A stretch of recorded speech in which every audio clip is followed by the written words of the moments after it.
This is Congressman Steve Womack with comment from the Capitol.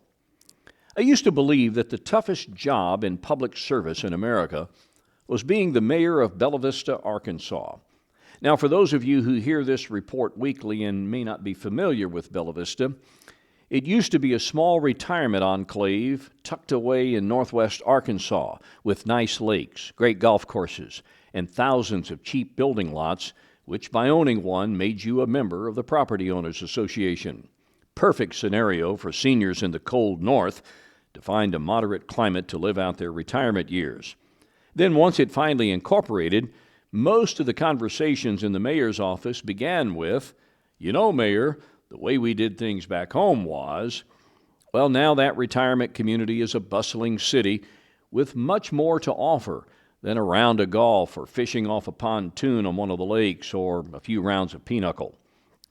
Years later, I changed my mind on the toughest job in public service to that of being the teleprompter operator for President Trump.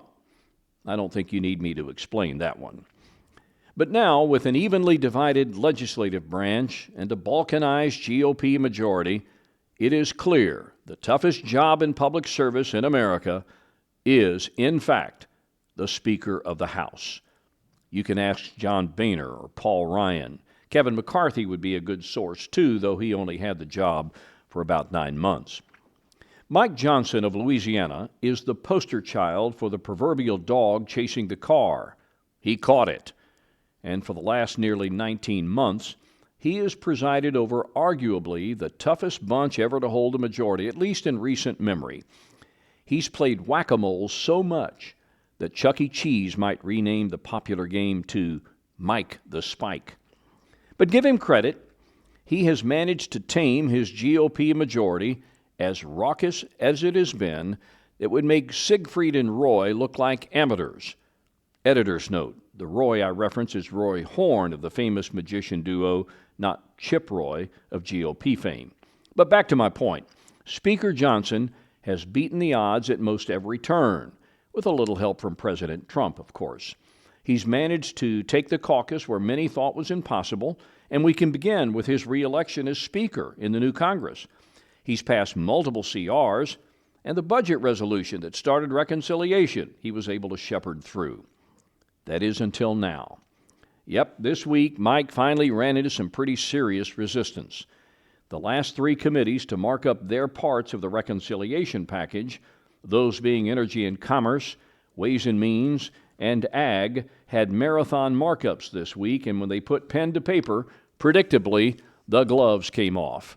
And it wasn't just Democrat opposition. That was automatic. But the divisions within the GOP were stark, so much so that the Speaker canceled Friday's business and sent the Congress home for the weekend so perhaps cooler heads could prevail. At issue, and I've been talking about this now for weeks, are cuts to Medicaid from the Energy and Commerce Committee and unresolved issues regarding the state and local tax deduction, SALT for short, out of Ways and Means. That has riled many blue state Republicans. Mike will have to referee a solution, or the one big beautiful bill, that we call it, could be in trouble. And even if he does, and magically gains passage on the floor of the House, it then goes to the Senate. And you know this, anything can happen when it gets there, which means it would have to come back to the House for an encore performance if it gets changed. This sausage making is hard. Might even be a good episode for Mike Rowe's Dirtiest Jobs. The intent is still to get this through the House by Memorial Day weekend, and that's next week. It'll be difficult, but don't bet against the magician of the House, the Speaker of the House, Mike Johnson. It wouldn't surprise me at all if he pulls it off. But if he doesn't, he might wish he was Houdini. As always, I invite your views. This is Congressman Steve Womack with comment from the Capitol.